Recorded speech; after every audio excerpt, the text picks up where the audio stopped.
All right, so this is the first game in the ultrasonic stuff. I didn't have a ton of work. My team basically dominated this one. So I can't give a huge thing of how these pads play and stuff like that. A few things I noticed. Number one, the blocker runs really hot.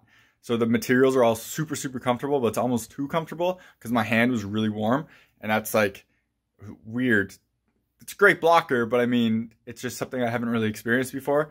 The other thing I know, or you'll notice when watching this, is I trying sliding a lot and it doesn't look that impressive. This ice was terrible. Like, terrible. When you play at 10 p.m. on this rink, it's been used from like 6, 7, 8, 9 with no breaks. And it's an OHL rink, so it kind of runs hotter. There was a giant rut in the middle of the ice that I kind of caught an edge on and kind of go all weird because I lose my balance. So that happens a couple times, and the ice was terrible. So the fact that these slid at all, and I actually had to think, is this actually good or is this bad?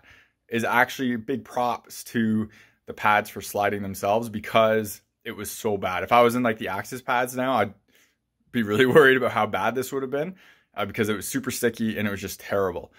With that said, you could see one evidence of a big rebound, which I was impressed and why I like Bauer pads a lot. But besides that, use the Kenesky chest. You could see me fiddling with the arms, like trying to shove the arms down a few times, or up basically, because they are too long. And so I keep trying to like make them work without modifying them. So I keep kind of shoving them on the top of my pads and doing that. So yeah. Other thing I noticed big time was the curve of the pad. I could notice it the whole time. They're definitely not as straight as my Vapors. I mean, I've shown that, but I really noticed it on the ice. I can definitely use them and make use of them, but it's definitely not what I was expecting when I got the ultrasonics. That's kind of disappointing. More details of that will come in the review and stuff like that. That's about it. Crappy goal. Guy fanned on the shot and it went in the corner, but I played it wrong. When I pushed off for it too, my knee also came off the knee block. So I have to make an adjustment there because it was like I pushed from the pad and my knee landed kind of next to it. The strap was still holding it from hitting the ice, but I wasn't on the block itself, so I have to fix some stuff there. But yeah, kind of boring game, but more of this will come in the future. If you are from the US, check out the link in the description below to Pure Hockey, Pure Goalie. Clicking that link, make a purchase, gives me a kickback, so help support the channel so I can be doing the reviews and everything like that. And if you want to support the channel at all, check out the links in the description too, Patreon and Buy Me a Coffee. Clicking that link, supporting me there will help just fund the channel so I can keep doing all this because none of the gear I really get for goalie stuff is free. So if I want to do reviews, I got to pay for it and it's expensive. Y'all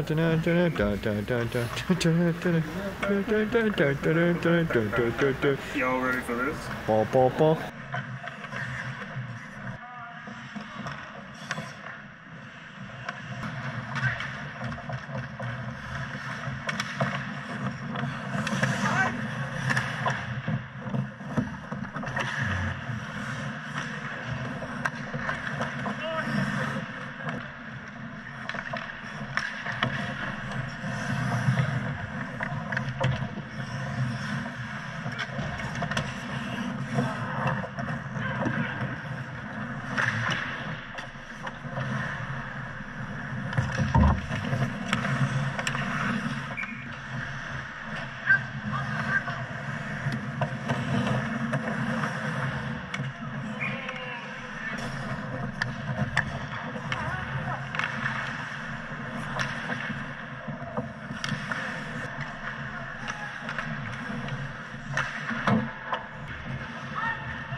You're watching HockeyReviews.ca.